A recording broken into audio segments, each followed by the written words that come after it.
Hey there, folks. Mr. Shick here again. We're on to our parallelogram tessellation. This is the material you need. You'll need the parallelogram paper that goes along with the parallelograms. I gave you a couple of them. You'll need one of them cut out right along the lines, pair of scissors. Now, that's helpful on this particular one to have a pen, something to draw on the shape with because of the way we have to alter it. And you'll need a little bit of tape. Step number one, we got to prep our parallelogram. This one's going to have some really cool alternating rows. We can do this with the square as well, but we're going to do it. It's similar to the square in the way the transformations work as slides, but this one's going to have a flip involved, which will get us alternating rows. Here's how we number our parallelogram. Starting in the top left-hand corner where there's an obtuse angle, we're going to number 1, 2, 3, 4 on the sides, just like you see 1, 2, 3, 4 right there. Then starting down here in the bottom right-hand corner, we're going to go 1, 2, 3, 4 in the opposite direction. 1 through 4 here and 1 through 4 here. It's important that they're on the correct side of the lines. Across the top there, they're to the right of the lines. Down here, they're to the left of the lines. What's going to happen is when we cut something out of the top or bottom, it's going to slide down to the other side, but it's going to flip over, and we have to line these numbers up. That 2 is going to line up with that 2. That 3 will line up with that 3. If we cut something out of here by the corner over here by number 4, it's going to tape here to this 4. But the paper is going to have to be flipped over before we attach it. It's going to make it difficult to see those numbers. Quite often with the parallelogram, people really try to go for this fish. I will show you how to do this particular fish shape. It involves 2 cuts and tapes from the top to the bottom. Probably the easier one to do is to cut out of the back right here and then slide it straight across and attach it. So what you can see was cut out of this side was slid straight over. I'm going to do that first right over here on this edge. The first thing we're going to do is I'm just going to dive right into the corner. Make sure not to cut the corner off. You don't have to cut off very much. And then down here in this corner, I'm going to start by going more up and see if I can't match up with where that cut is. And I cut this shape right out of the back. This is going to be the tail fins right here. This is going to slide straight over to this side and is going to end up becoming the head of the fish. Each one of the heads will match up with one of the tails. And there's a little plus there right above that 4. We're going to want to line that dude up just like this. Get some tape on there. I got a pretty good amount of tape on there.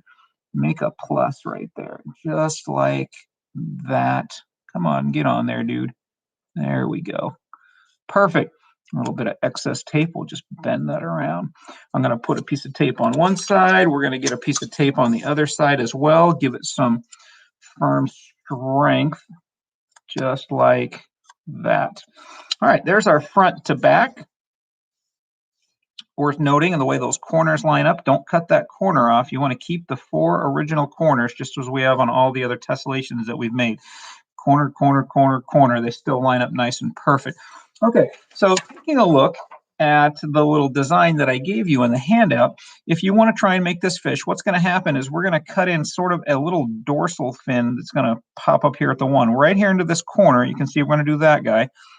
Starting from the corner, really close to it, we're just going to go right up there and cut out a little dorsal action, just like this.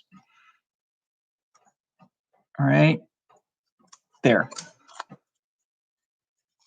That dude that I cut out, right here from the bottom corner, that little piece, it's going to go up here on the top, but it's got to flip over. So it's going to end up aiming the other direction. It's going to go just like that when we go to tape it on. Just like that. You can see this one's got to lean that way. This one's going to lean that way just a little bit. If you don't flip the little piece of tape over or the paper over, it's going to be messed up. It's not going to fit quite right. All right, so let me get this little piece of tape on here. It's going to attach right up on the other side. So what I cut out of the bottom gets taped up there onto the top. I'm going to put a little piece of tape on the front and the back of this thing. Give it some strength because it's going to get moved around and shuffled and touched a bunch and traced a bunch. It's going to make it difficult to have some strength if it doesn't have a piece of tape on the front and the back. Cut off my little piece of excess tape right there. Got a little piece of excess tape right here.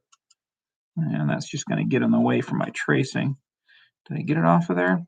Yeah, just about. There we go. Same thing there, a little piece of tape right there. Come on, get off of there.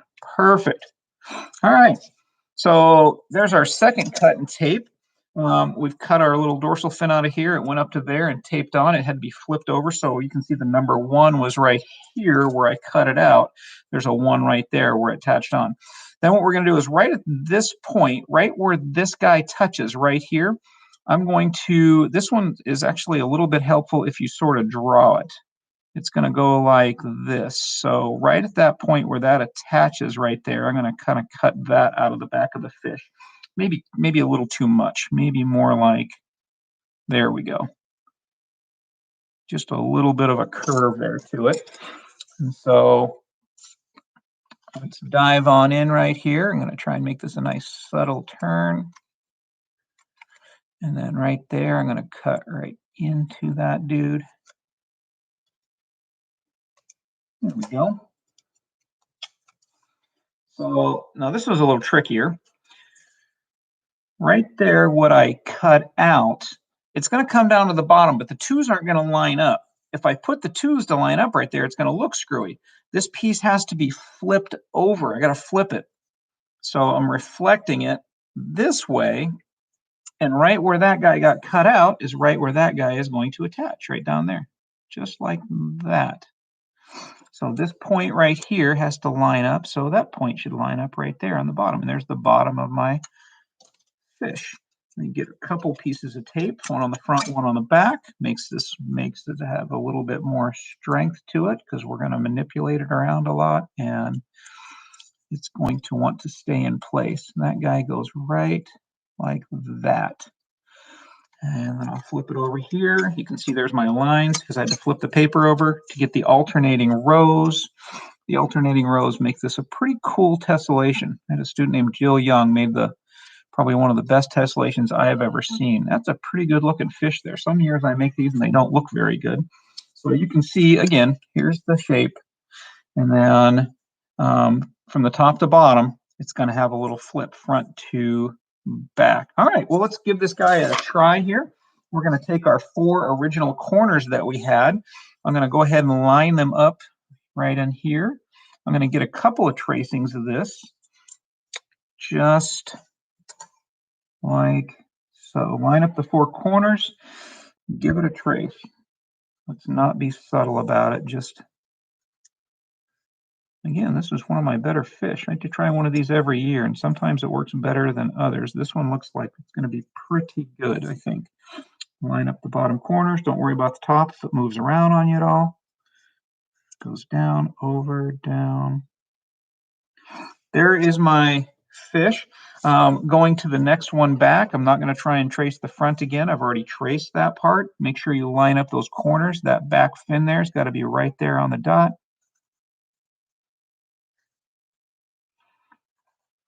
Don't worry if it feels like it's off by just a little bit. It'll look great when it's done. Nobody's going to be able to tell one of them from the next. There's another one. Whoops, I forgot that line right there. Come on, dude. Boom, there we go. I think I'll do one more over here. Don't have to worry about tracing the front again. It's already been done. Make sure that point right there is lined up properly.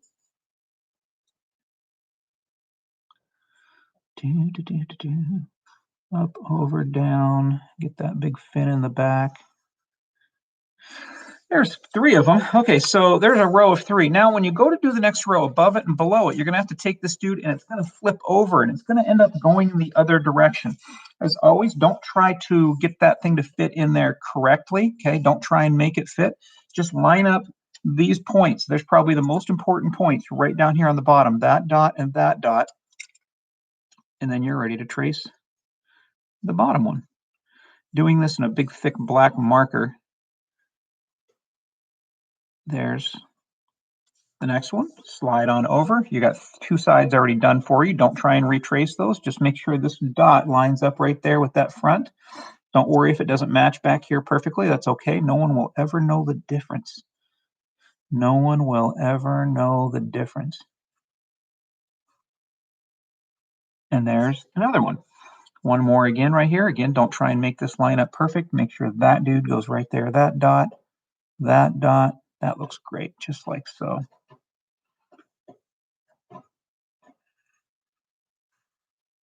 Using some transformations or parallelogram quadrilateral, we're getting alternating rows of fish. The next row down below it will go that way, just like that. And we'll line up those dots. Same thing up above. The alternating rows, this row will go like that. Line up that point. Line up these original four corners of the parallelogram, and you will get your alternating rows of parallelograms. Fish is popular. You don't have to do fish. And we should be good to go. This is how you do the parallelogram alternating rows tessellation. Enjoy there, folks. If you got questions, go ahead and get a hold of me at school, or you can catch me during my my Zoom office hour at 1:15, and I can try and help walk you through some of these. We'll talk to you later. Enjoy, folks.